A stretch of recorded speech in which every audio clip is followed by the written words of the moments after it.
that the librarian? I guess so. How are the Dark Ages going to have anything to do with us? Excuse me. Sorry to bother you. What do you want? We need to find out what impact the Dark Ages had on the modern world. Never was a period of history so poorly named. Don't touch. It's priceless. And I suppose someone's been filling your head with the usual nonsense, eh? 1,000 wasted years. A black hole in history, am I right? Yeah, sort of. You see, it's always the same. You assume it was all mud, disease, death and destruction, with marauding mobs of barbarians ripping down the good of former civilizations, burning and plundering as they went. Nothing of any worth invented either, eh? Oh, no. Go on, Beofrey. Sorry to bother you. Come on, it's probably not worth it. Everyone knows that the Greeks and Romans invented everything anyway. Oh, did they now? And you're sure about that, are you? You know, I might just have something for you. You seem to be up to the task. I suppose I could... Follow me. I've got just the book for you.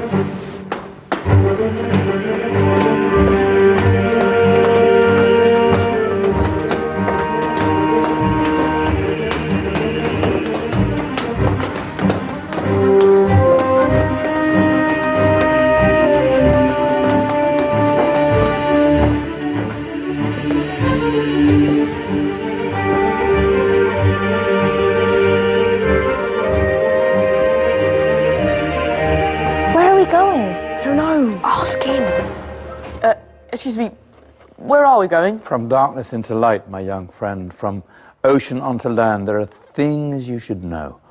Oh, yes, indeed. Yes, indeed.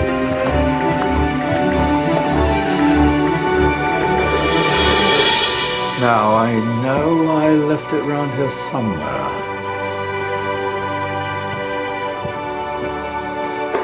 Ah! Here it is. Now,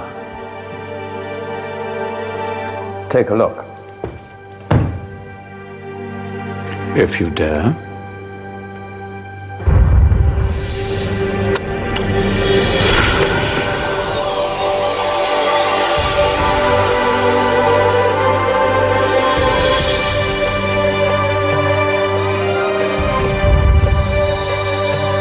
What's going on? Welcome to the Dark Ages, or as it should be known, the Golden Ages. Who are you? I am Al-Jazari, engineer and ingenious inventor. I thought you said this was the Dark Ages. It doesn't look very... dark. That's because it's all a matter of perspective, my soon-to-be illuminated friend. Of course, there are parts of the world that weren't dark at all, but in a civilization that stretched from Spain to China, the golden rays of discovery and invention shone over everything. What civilization? The Muslim civilization, my young friend. Through scholars and scientists of various faiths, some of the most important discoveries known to man were made at this time. Discoveries that drew on knowledge of the ancients, but have more connections with your modern world than you could possibly ever imagine. Like what? Well, all sorts of things. We've got to get a picture of this. I knew it was a good idea. Who are you? Allow me to introduce Ibn al-Haytham, a great scientist whose ideas led to the invention of the camera. You invented the camera? I laid the foundations for modern cameras by explaining how our eyes work. I found a way of projecting an image onto another surface through a small hole in a dark room, later called camera obscura. Think of all the things that evolved from this discovery. Cameras, cinema, all share the same principle. Cool. Look out below! Who's that? That's my good friend, Abbas ibn Farnas, who gazed up to the heavens, passionate in his belief that man could fly. Whoa. Indeed, he dared to dream about flying 1,000 years before the Wright brothers. Do you know you all take your jet-setting holidays for granted, so it only seems fair to remember Abbas ibn Farnas. Stand by. I'm ready for takeoff.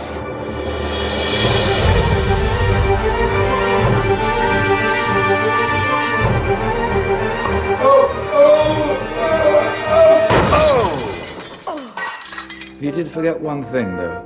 A tail, useful for landing. Ah, my back. Is there a doctor in the house? Did someone call? Ah, my old friend, why don't you introduce yourself to my young guests? I am Abul Qasim al-Zahrawi. Many call me the father of surgery. Did you actually do surgery back then? Of course we did. In fact, many of the surgical tools that I invented are still used in your modern hospitals. Excuse me, a patient needs my attention. Scalpel? I think I may need some stitches. In that case, I'll use catgut. Catgut? From the gut of animals. Perfect for stitching up internal wounds. Your surgeons are still using it today. Sorry, mustache.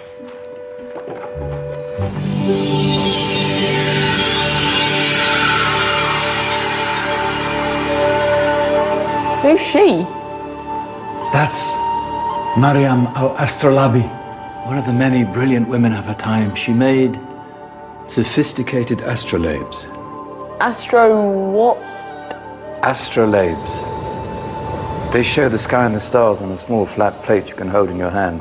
Think of them as ancient calculating or timekeeping devices. Today you have your watch, your compass, satellite navigation, helping people and explorers travel the world. Science at its brilliant best. And all these things were developed during the Golden Ages. And that's just the tip of the iceberg.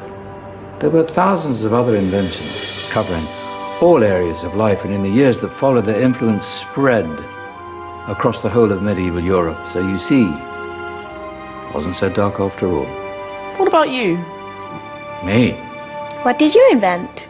Well, I don't want to be big-headed, but I made some groundbreaking advances in engineering. I suppose my most significant discovery converted rotary motion into linear motion using a crank and connecting rod. It's essential in pumps and engines. In fact, I've no idea how the Industrial Revolution could have happened hundreds of years later without such a device. Not that I ever get the credit I deserve. But my crowning glory was my amazing time-telling machine. My legendary elephant clock.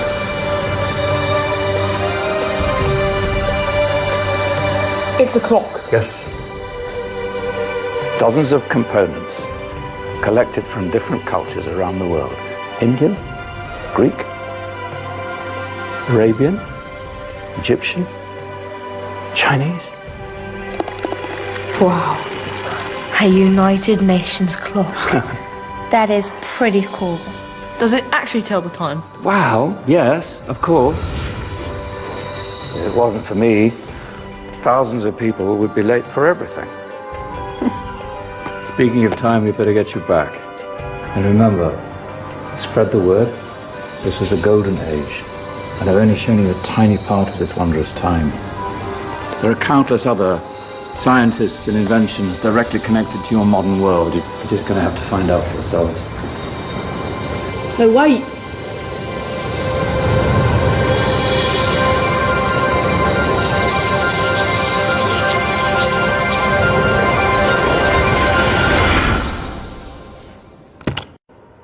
Whoa. Did you? Yeah. That wasn't quite so boring. Come on, we're gonna be late.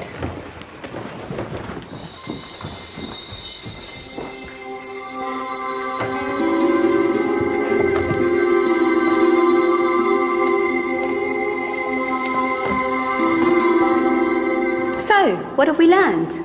The Romans, the Greeks, the Renaissance, and the Industrial Revolution all have great relevance to us today. Where's Danny's group? Just there, miss. Ah, our intrepid Dark Ages group. You probably had a much harder time finding any connections with the modern world. Actually, miss, that's not strictly true.